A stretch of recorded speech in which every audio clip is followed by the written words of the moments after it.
We've known for the last 50 years that the American medical system is broke. People are sick, and they're getting sicker. What many of us don't realize is that this system of healthcare that we have was created almost solely by one man, John D. Rockefeller. And a lot of people don't realize that the way we feel in the health of America is the result of this one man's decision. We've gone so far away from being healthy that many of us have forgotten what it's like and what normal healthcare system is about. I feel like it's important that we pull back the veil on how this system got started so that you too can know the truth.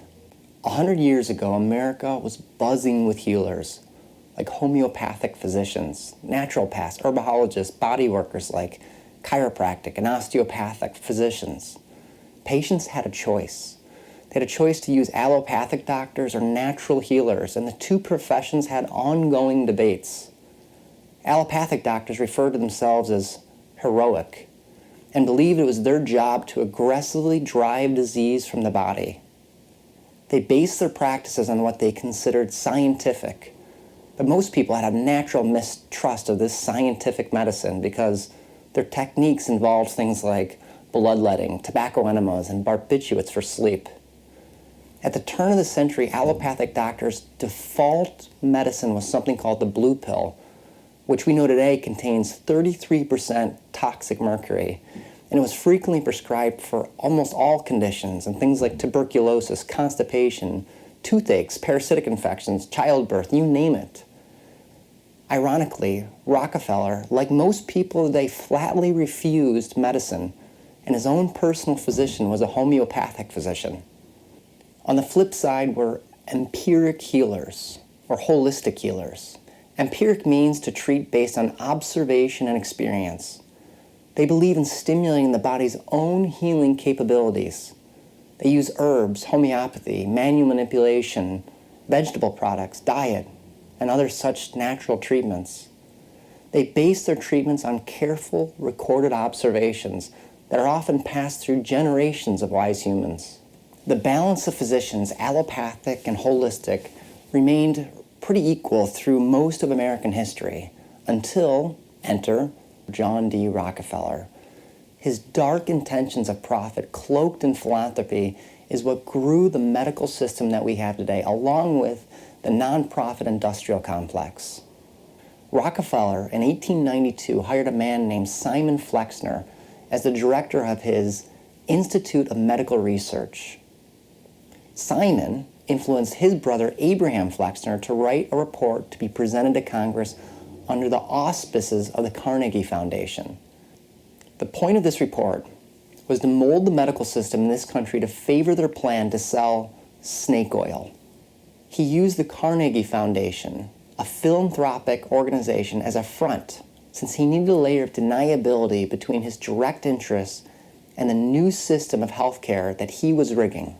It's important to note that Abraham Flexner was not a medical doctor, a scientist, a teacher, or a medical educator of any kind.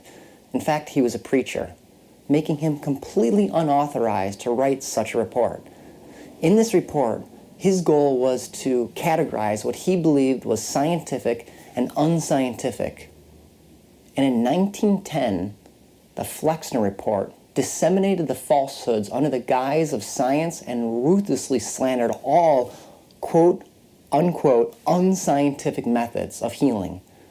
These included homeopathy, nutrition, manipulation of the body by chiropractors and osteopaths, electromagnetic therapy, acupuncture, nutrition, detoxification, you name it. It was anything that competed with the allopathic drug model. No paradigm of healthcare should be dismissed simply because it competes with any other system. Each form of healthcare, each new discovery, each thing that we're working through must be based solely on its ability to get results. This is the basis of objective science, of observation, and of human advancements. But in response, Rockefeller, who knew a thing or two about monopolies, infamously quipped, "No, competition is sin," and he sought to monopolize medicine. Medicine, even today, is not really based on science, even though this is what they constantly tell us. Heart disease, the most studied of all scientific medical disciplines, According to the Journal of American Medical Association, only 11% of the drugs and procedures that we do for heart disease is actually based on science. Yet our country is spending over $100 billion on heart surgeries alone. Medicare is spending $46 billion on blood pressure medications and another $29 billion on cholesterol medications, despite the fact that there's very little valid scientific studies proving the long-term benefit. According to WebMD, the cost of cardiovascular disease in the United States is $444 billion. So if only 11% of $444 billion is based in hard science, maybe we should abandon the rest. If we subtracted this, that would leave us $396 billion in our collective pockets that we're wasting on unscientific medical treatments. And this is heart disease alone. There was even less scientific validity 100 years ago when fabricating the Flexner Report. The Flexner Report was nothing more than a smear campaign and pure propaganda. But holy moly, what a killer propaganda offensive. Its effectiveness was no less than a triumph for Rockefeller. You see, Rockefeller was not a popular name at the time. His reputation of cutthroat business tactics and penny-pinching methods did not favor him with the general public. This is why he had to use a front. The front happened to be the Carnegie Foundation. Through this philanthropic front of giving to this foundation, Rockefeller, with the help of Carnegie, donated $600 million in today's money, tax-free, to medical schools that met the criteria of the little-known but incredibly impactful Flexner Report. After the Flexner Report came out, the number of health schools in this country, it dropped from 189 to 31 almost overnight. And each of these 31 schools focused its health efforts only on giving drugs, doing procedures, and long hospital stays. Any university not using the methods condoned by the Flexner Report was censored, and many of them shut down. The remaining schools had to follow the new curriculum set in place, which stated that anything other than drugs and surgery was tantamount to quackery. In addition, the medical students of the day were taught not to associate with anyone that did not follow the allopathic practice of medicine. During this bleak and sad history in America, chiropractors, homeopathists, and many of the great healers were frequently jailed for practicing medicine without a license.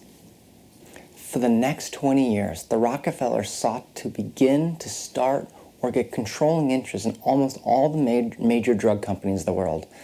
He then went on to stack the FDA with his own men, ensuring rubber stamp approval for all his pharmaceuticals. He controlled the legislative bodies that licensed his schools, doctors, and hospitals, and he used his wealth to push through laws that eliminated any competition. This ensured that the pharmaceutical companies supplied the whole nation's medicine. This began the modern medical system we know today. Medicine, because of Rockefeller, was corporatized into an extremely well-oiled machine, making the machine profit Rockefeller and pharmaceuticals. And Rockefeller controlled most of these pharmaceutical companies. So let's examine the path we take when we choose Rockefeller medicine. When we get sick, we go to a doctor. We see the diplomas on their walls, and we assume that they know what they're talking about.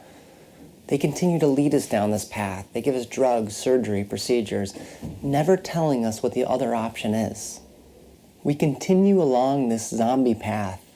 Hospitals and doctors direct all their patients down this path. It becomes crowded with people shambling along in poor health. The majority of us are well past the tipping point of ever regaining our full health when we realize that this path actually makes us sicker. The lucky few of us that have the opportunity to look around before our health completely fails us become completely horrified by the poor health results and the high casualty rate that medicine has. How long do we walk down the path in the wrong direction? How long do we continue in the wrong way? How long do we pursue the same cures for heart disease and cancer that have not worked for the last 50 years? When do we turn around? When do we choose the right path? Yet this incorrect path is continuously reinforced. The medical system steers almost all of us towards it. In an astounding political coup, the system is now expandizing the socialized form of medicine. We knew this system was broken 30 years ago. Why do we keep doubling down? Now with Obamacare, we all have even more access to drugs, surgery, and hospitalizations. Those who attempt to defy the system, those who say, I'm going to choose a different path, those who reject the pharmaceutical medications and say, I want real healing, we are in direct opposition to this form of medicine. As practitioners, we're attacked by the state boards. We're told that our methods are not medically necessary, and we're pushed out of the media. I know because I am a direct victim of their attacks. But I'm prepared to accept those retributions to try to promote the truth being that we can heal ourselves. I'm compelled to teach people the knowledge of healing that's been passed down from wonderful physicians throughout history. The problems, they're easy to point out. It's the solutions that are more difficult. And we must focus on providing safe and effective cures using nature and her wonderful tools.